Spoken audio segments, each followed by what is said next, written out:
Shadow Complex will immediately get a lot of people excited because it has a lot in common with some of the greatest games of all time, namely Super Metroid and Castlevania Symphony of the Night. But Chair's side-scrolling action-adventure isn't some kind of simple, nostalgic play for people who appreciate the old stuff.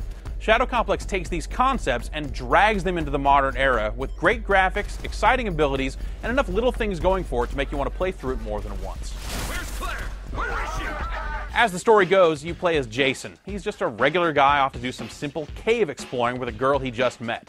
But she gets captured because the cave you've decided to explore is actually a crazy underground base for some kind of huge army called the Restoration. As you creep around the base, you overhear conversations about an impending attack on San Francisco, and you find your lady friend Claire, who's been shot full of drugs that leave her temporarily paralyzed. So it's up to you to explore the base and find a way to get both of you out. Of course, there's a bit more to it than that, but the game definitely puts more of a focus on action than on story. MP50.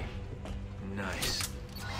The action takes place from a 2D side view perspective and is concerned with navigation. It's just like you'd expect from this style of game. At the outset, you're limited by your lack of equipment, so there are ledges that you can't reach and doors you can't open. But over time, you'll earn basic jumping abilities like wall jumps, double jumps, triple jumps. You'll also get additional weapons like grenades, a missile launcher, and a foam gun. Each of these secondary weapons can be used to open specific doors, though, of course, you can also just launch missiles at enemies if that's your thing. The foam gun is especially cool, as it can be used to incapacitate enemies or create ledges and walkways.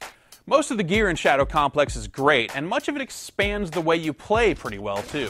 Scuba time.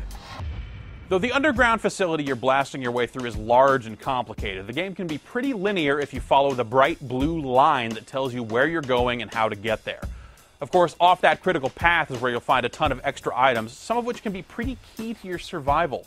You'll find armor and health upgrades that make you more resilient, keys and gold bars that let you obtain special items, and additional ammo capacity upgrades for your secondary weapons.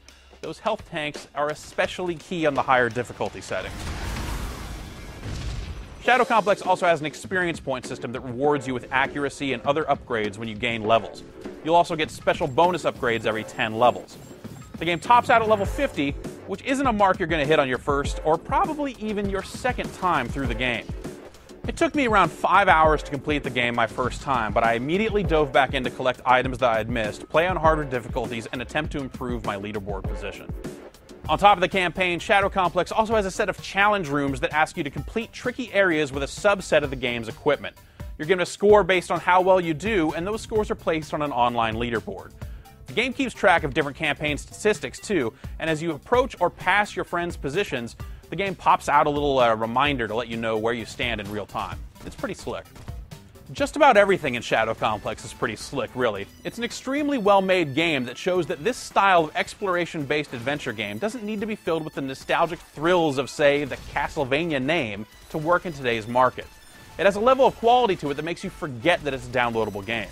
You should play it. You're not stopping me.